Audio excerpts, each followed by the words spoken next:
दोस्तों, किताबी दुनिया की गांधी श्रृंखला में मुझसे पहले आपने एक से एक अच्छे वीडियोस देखे हैं और उसी दिशा में एक छोटा सा प्रयास मैं भी कर रहा हूँ। अक्सर ये बात दिमाग में आती है कि क्या गांधी जी या भारतीय राष्ट्रीय कांग्रेस के नेताओं ने कैसे कष्ट सहे, या वो बहुत ही आरामदायक ज़िंदगी जीते हुए अंग्रेज़ों के खिलाफ लड़ रहे थे। और जब भी कष्ट, पीड़ा, ये सारे शब्द हमारे जहन में आते हैं तो केवल जो क्रांतिकारी लोग हुए हैं उन्हीं का चेहरा हमारे सामने आता है, जबकि पूरे देश में कांग्रेस के नेतृत्व में एक ऐसी सिपहसालारों की फौज थी जो कि यूं तो खुले तौर पर राजनीति करते थे, लेकिन उनके ऊपर भी तमाम तरीके के अत्याचार, कष्ट और उन्हें तरह तरह से परेशान किया जाता था और इसमें जानें भी जाती थीं।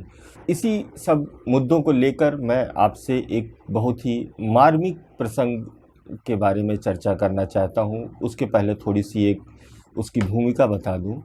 महात्मा गांधी जब हिंदुस्तान में आए 1915 में दक्षिण अफ्रीका से, तो उसके बाद उन्हें यहाँ पर अपना काम करने के लिए, अपनी राजनीति करने के लिए, या जो भी आप समझें, उसके लिए उन्हें कुछ लोगों की ज़रूरत थी, एक टीम बनाने की ज़रूरत थी। और उसी सिलसिले में उसके कुछ साल बाद ही उनके पास एक नौजवान लड़का आता है जिसका बहुत ही हाई प्रोफाइल है, एजुकेशन क्वालिफ़िकेशन बहुत अच्छी है, वो बहुत सी भाषाएं जानता है। वो गांधी के पास आता है कि मैं आपके साथ जुड़कर काम करना चाहता हूँ। गांधी उस लड़के को पूरा परखते हैं, देखते हैं, समझते हैं, लेकिन उन्हें उस लड़के में सारी खूबियों के बावजूद एक चीज़ और दिखाई देती है कि इसमें अभी सांसारिक सुखों की थोड़ी सी इच्छा बाकी है। गांधी बिल्कुल धैर्य से उसे कहते हैं कि अभी तुम जाओ, पहले अपनी सारी जो तुम्हारे मन के अंदर की इच्छाएं हों या महत्वाकांक्षाएं हों उन्हें पूरा करो। उसके सबके बाद भी अगर तुम्हें ये लगे कि तुम्हारी ज़िंदगी में कुछ रीतापन है, कुछ खाली सा है, तब तुम मेरे पास आना। वो शख्स थे महादेव देसाई। मैं गांधी का एक छात्र होने के नाते आपसे पूरे विश्वास से कह सकता हूं कि महात्मा गांधी को जितना बेहतर तरीके से महादेव देसाई ने समझा, उतना शायद किसी ने नहीं समझा। ये जो वृत्तांत मैं आपको बताने जा रहा हूं वो उन्हीं महादेव देसाई की मृत्यु का है, जो कि कारागार में हुई थी और गांधी के सामने हुई थी। बात है दोस्तों 1942 की, जब गांधी ने भारत छोड़ो आंदोलन का उद्घोष कर दिया 8 अगस्त को।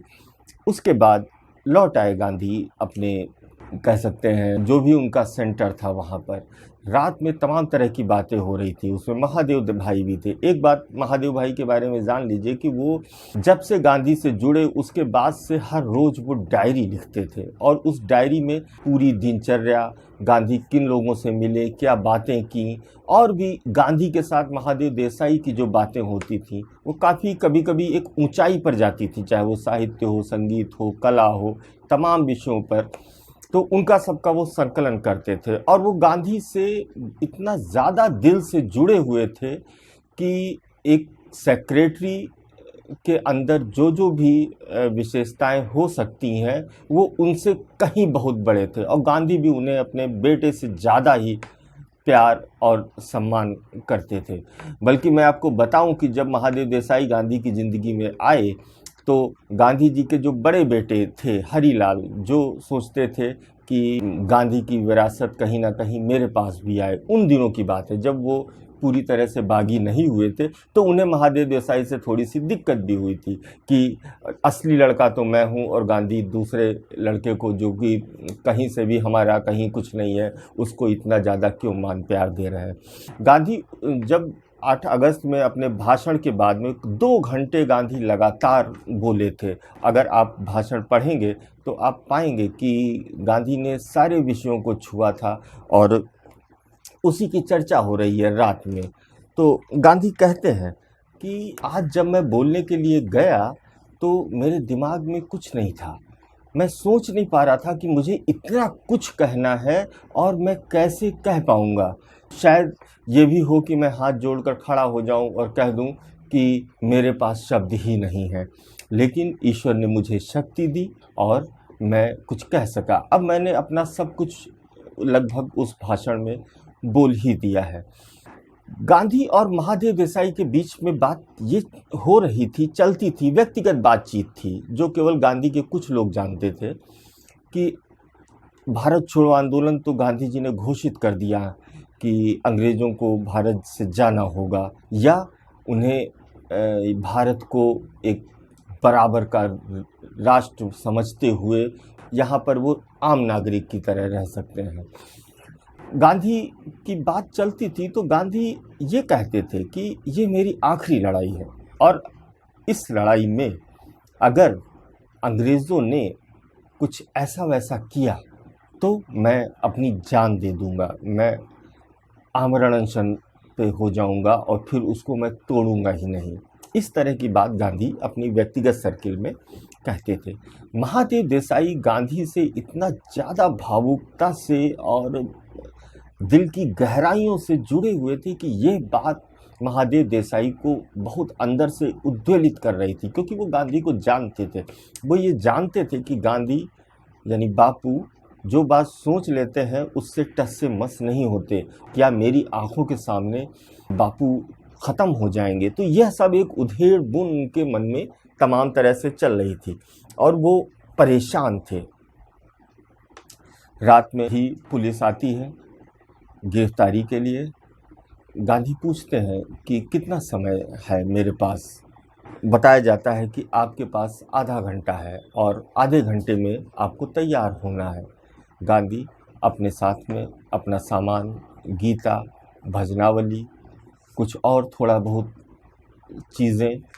अमृतुस्सलाम बीबी एक बहुत ही बड़ी गांधीवादी कार्यकर्ता हुई हैं। उन्होंने कुरान गांधी को दी और वो सब लेकर गांधी तैयार हो गए, और उस तैयारी में 2-3 मिनट ज़्यादा लग गए तो गांधी ने उस पुलिस अफसर से माफ़ी मांगी कि माफ़ करिएगा, मुझे आपको 2-3 मिनट ज़्यादा इंतज़ार करना पड़ा। इस तरह से गांधी जी, महादेव देसाई, कस्तूरबा, सरोजनी नायडू और सुशीला नैयर जी के बारे में आपको मैं बता दूं कि जिस तरह से महादेव भाई गांधी से जुड़े थे, उसके कुछ ही समय बाद एक प्यारेलाल भाई थे, वो गांधी जी से जुड़े थे, और वो भी एक तरह से सेक्रेटरी ही थे जो गांधी की व्यक्तिगत चीज़ों में मदद करते थे। सुशीला बेन उनकी बहन थी, वो पेशे से डॉक्टर थी और बाद में वो भी गांधी जी के साथ जुड़ गई आज़ादी की लड़ाई में। चूँकि वो एक चिकित्सक भी थी, इसलिए वो गांधी जी के साथ में ज़्यादा रहती थी, उनकी स्वास्थ्य और तमाम चीज़ों को लेकर। ये सारे लोग जेल या कारागार उसे कहना ठीक होगा, क्योंकि वो एक बंद पड़ी हुई बहुत बड़ी हवेली थी, आगा खां पैलेस, और उसी को खोल के किसी तरीके से उसको झाड़ पोंछ हल्का फुल्का करके उस कारागार में ये सारे लोग आ जाते हैं और काम का बंटवारा हो जाता है कि कौन सफाई करेगा, कौन झाड़ू पोछा करेगा, सब्जी कौन काटेगा, कौन खाना बनाएगा। इस तरह से सारा बंटवारा हो जाता है। महादेव भाई के दिमाग में जो गांधी की आमरण अनशन और जान दे देने वाली बात थी, वो लगातार उनके दिमाग में चलती रहती है, एक आशंका। वो गांधी से बहस भी करते रहते हैं, उनको बताते रहते हैं कि बापू आप ऐसा नहीं कर सकते, आपकी जान की कितनी कीमत है। उसी बीच में एक दिन, ये बात है करीब 15 अगस्त की, महादेव भाई 15 अगस्त 1942 की, एक अंग्रेज़ अफसर को मिलने आना था और वो कुछ बातें करनी थी सरोजनी नायडू और सारे लोगों से, और गांधी अलग थे। गांधी को उस अंग्रेज अफसर से मिलने की ज़रूरत नहीं थी, पुलिस अफसर वो थे।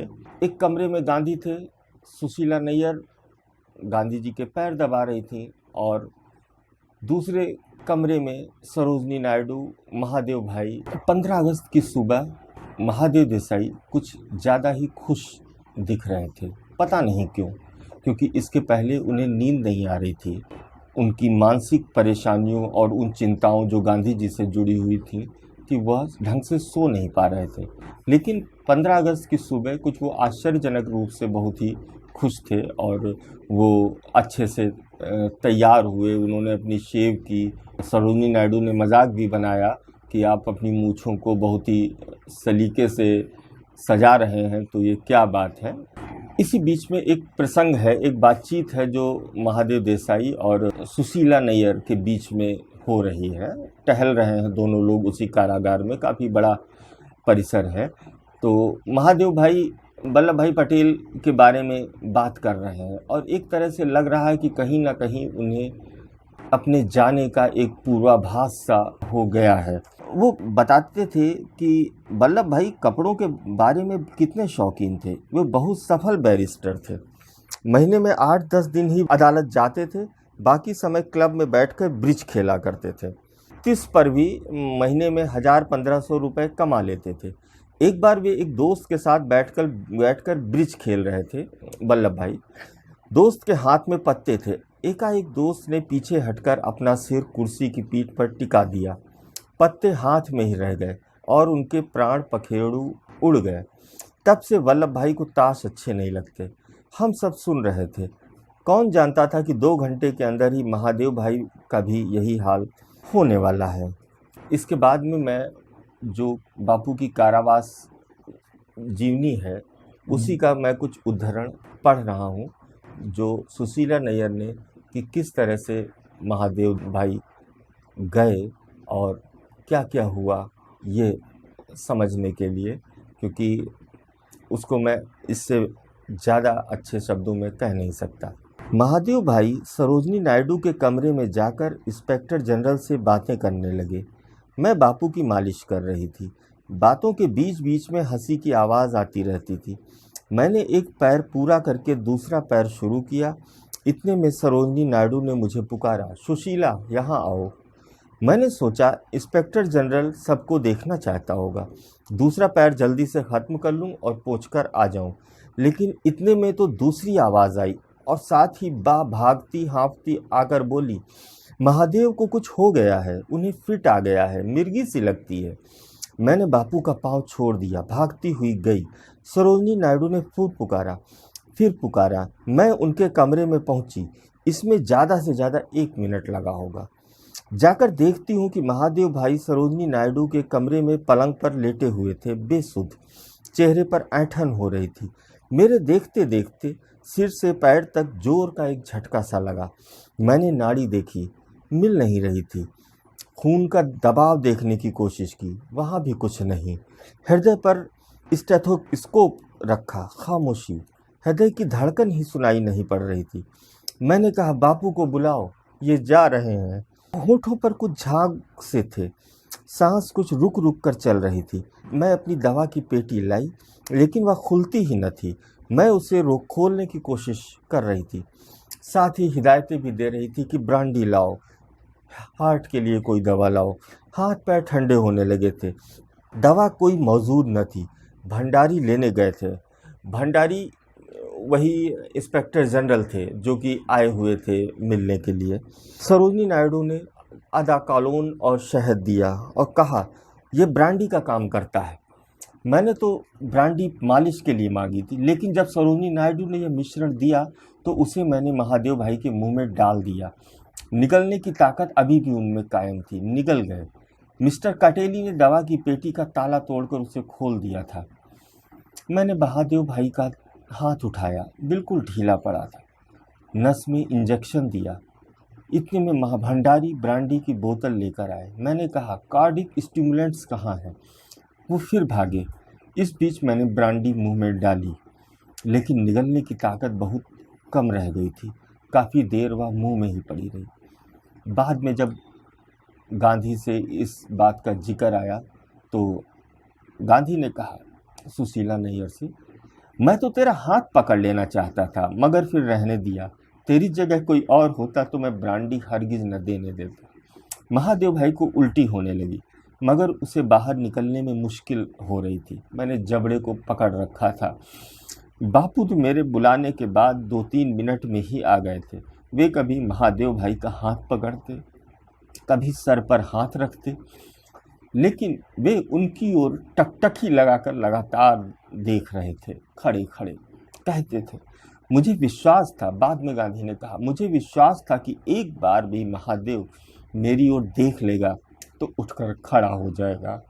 जब सरोजनी नायडू ने मुझे पुकारा था तो बापू समझे थे कि भंडारी से मिलने के लिए बुला रहे हैं। चूंकि वो आए थे मिलने के लिए तो सब लोगों से मुलाकात हो जाए, गांधी जी ये समझे।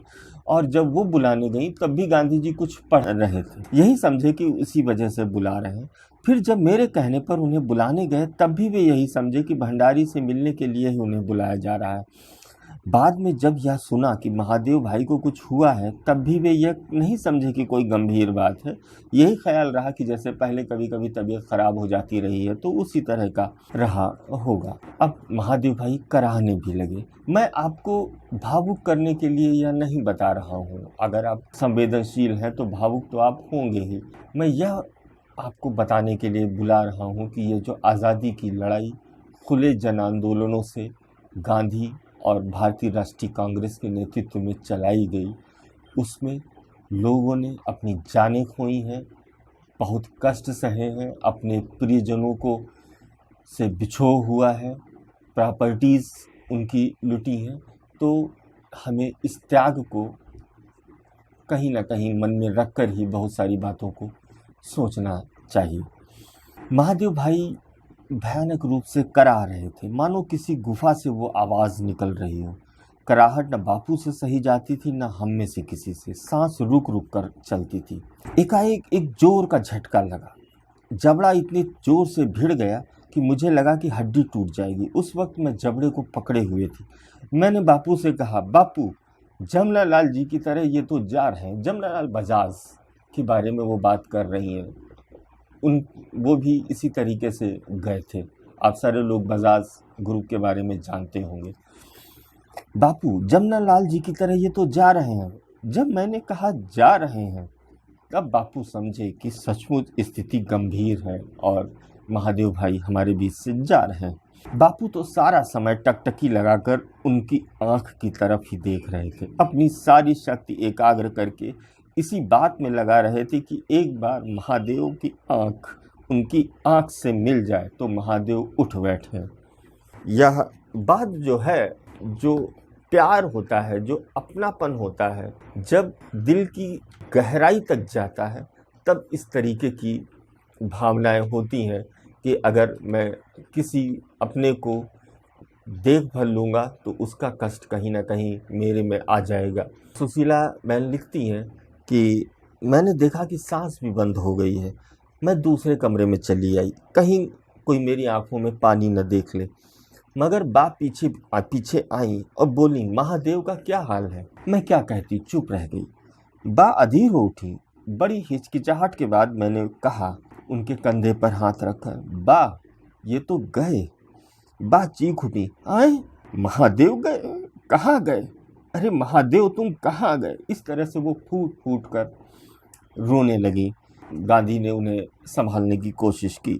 ये तय हो गया कि अब महादेव भाई हमारे बीच में नहीं रहे। गांधी ने कहा, अब महादेव भाई नहीं है और अब हमें गांधी का एक वह चेहरा दिखता है जो कि उन्हें वास्तव में एक महान इंसान और एक स्थित प्रज्ञ मनुष्य, या आप जो भी विशेषण देना चाहें, के रूप में दिखाता है।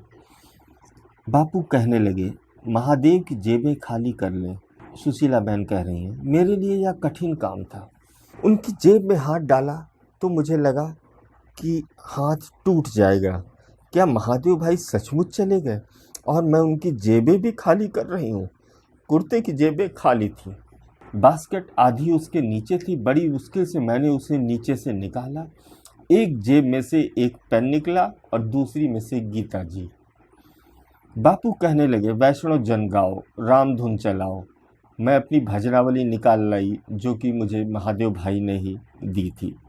गांधी ने आगे क्या होना है इसके लिए कर्नल भंडारी, जो कि उस कारागार के इंचार्ज थे और एकमात्र सूत्र थे जिनसे गांधी अंग्रेज़ हुकूमत से और बाहर के लोगों से वो संपर्क कर सकते थे।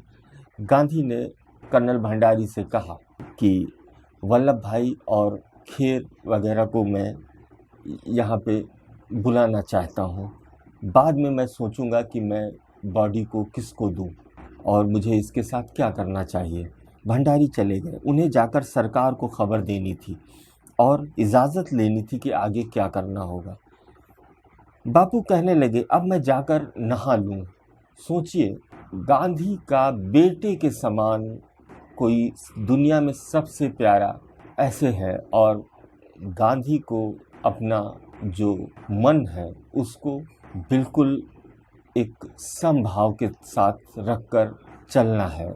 यह नियंत्रण या ट्रेनिंग गांधी को कहाँ से मिली होगी, यह सोचने की बात है।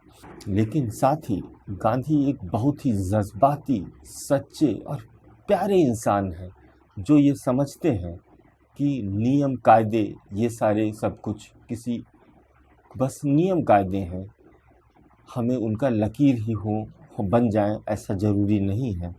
गांधी बोलते हैं, अब मैं जाकर स्नान कर लूँ, वल्लभ भाई वगैरह के आने से पहले तैयार हो जाऊँ। वे स्नान करने गए लेकिन फिर तुरंत वापस आ गए। बोले, नहीं, मैं पहले महादेव को नहला लूँ फिर खुद नहाऊंगा। मेजर अडवाणी और बहुत सारे लोगों ने महादेव भाई का शव उठाया और उसको गुसल खाने में ले गए। बापू ने उसे टब के पास में रख दिया। सुशीला नैयर बहन कहती हैं कि इत्तेफाक से महादेव भाई का सर उत्तर की तरफ ही था और जो हिंदू रिवाज से रखा भी जाता है। बापू ने उनके कपड़े उतारने को कहा। धोती आसानी से निकल गई। बाकी और कपड़ों में मुश्किल हुई, लेकिन वो भी सारे कपड़े हटा दिए गए महादेव भाई के। उनका शरीर इतना गरम और इतना कोमल था कि मेरा सर घूमने लगा। सुशीला बोली, बापू, महादेव भाई कहीं जिंदा तो नहीं है? बापू बोले, सो तो तू जान।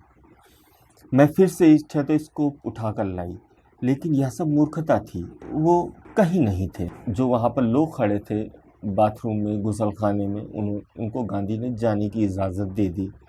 सुशीला ने पूछा कि क्या मैं भी जाऊं? तो गांधी ने कहा, हाँ, तुम भी जाओ।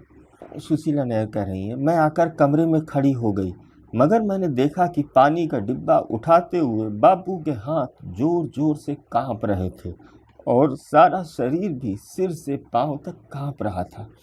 मुझे लगा कहीं बापू गिर पड़े तो, इसलिए उनकी मनाही होते हुए भी मैं फिर उनके पास लौट गई। उन्होंने मुझे रहने दिया। सचमुच ही उन्हें मदद की ज़रूरत थी। शायद पहले वे समझे होंगे कि मैं खुद जाना चाहती हूँ, इसलिए जाने को पूछ रहे। मैंने पानी डालना शुरू किया। बापू तौलिए से रगड़ रगड़ कर महादेव भाई का शरीर साफ करने लगे। मुंह पर पानी डाला तो मजबूती से भिड़े हुए होठों पर पानी पड़ने से ऐसा आभास होने लगा मानो वे खुद जोर से होठ बंद कर रहे हों, ठीक उसी तरह जिस तरह स्नान करवाते बच्चे अपना मुंह और आंख जोर से बंद कर लेते हैं। पानी पड़ते वक्त चेहरे की मुस्कुराहट का भी आभास होता था। बापू ने एक एक अंग साफ किया। मैंने पैर साफ किए। महादेव भाई अक्सर नंगे पांव घूमा करते थे, इसलिए तलुओं में रंग सा चढ़ गया था। बापू ने उसे देखा, बोला, पांव बिल्कुल साफ होने चाहिए। कैसा करुण दृश्य था। पिता के हृदय की वेदना और प्रेम का यह सूचक था। मैंने तौलिए से साबुन लगाकर पैरों को अच्छी तरह घिसा। आखिर पैर साफ हुए। बापू कहने लगे, अब तुम इसे जरा एक करवट पर लो, मैं इसकी पीठ साफ कर दूं। महादेव भाई का शरीर वैसे भी भारी था और भी भारी हो गया था। फिर उसके बाद में महादेव भाई को लिटाया जाता है। गांधी जोर देते हैं कि चूँकि हम सब कैदी हैं और महादेव भाई भी कैदी हैं, तो जेल की चादर ही बिछाई जाएगी और उनको ऊपर उड़ाई जाएगी। अब सवाल ये था कि अब होना क्या है। चूँकि अंग्रेज़ हुकूमत थी और महादेव भाई को कहाँ जलाया जाएगा, किसको सुपुर्द किया जाएगा। गांधी ने कहा कि इसके बारे में पता करो कि अंग्रेज़ हुकूमत हमें कितनी इजाज़त देती है कि क्या हम इनके शव को मित्रों को बाहर दे सकते हैं। अंग्रेज़ हुकूमत ने मना कर दिया। उसी बीच में गांधी जी एक बात कहते हैं कि किस तरह से अंग्रेज़ हुकूमत ने तमाम देश में दंगे फसाद करने के लिए, फैलाने के लिए कि फैल जाएं, स्वामी श्रद्धानंद जी के कातिल की लाश फांसी के बाद जनता को दे दी गई थी लोगों ने उसे शहीद बनाया, उसका जुलूस निकाला, उसमें से हिंदू मुस्लिम फसाद भी खड़ा हो सकता था, मगर सरकार ने परवाह नहीं की। आज वह महादेव का शव नहीं देने दे रही। मैं सोच रहा हूँ क्या मुझे इस प्रश्न पर लड़ना चाहिए या कड़वा घूंट पी जाना होगा। मैं इसी बात पर अड़ सकता हूँ कि नहीं, शव को मित्र ही जलाएंगे, मगर यह महादेव की मृत्यु को राजनीतिक रंग देकर उससे फायदा उठाने जैसी बात होगी। पिता अपने लड़के की मृत्यु का ऐसा उपयोग कैसा कर सकता है। फिर बहुत देर बाद ये आती है खबर कि ब्रिटिश हुकूमत ने इसकी इजाज़त दे दी है कि वहीं कारागार में ही महादेव भाई का दाह संस्कार किया जा सकता है। और उसी आगा खां पैलेस में एक जगह पर साफ़ सफाई की गई और गांधी ने महादेव भाई को मुखाग्नि दी। इस तरह से गांधी का एक अबोल बेटा महादेव भाई उसी कारागार में शहीद हुआ। उसी कारागार में बाद में कस्तूरबा की भी जान गई। मैं फिर एक बात को दोहराना चाहता हूँ कि जब हम आज़ादी की लड़ाई में त्याग, बलिदान, संघर्ष, पीड़ा, कष्ट, इन सब की बारे में सोचें तो हम उन तमाम ऐसे अहिंसक रणबांकुरों को भूल न जाएं जिन्होंने इस महान आहुति में अपनी जानें तक दी या अपने प्रिय से प्रिय लोगों का बिछोह सहा। शुक्रिया।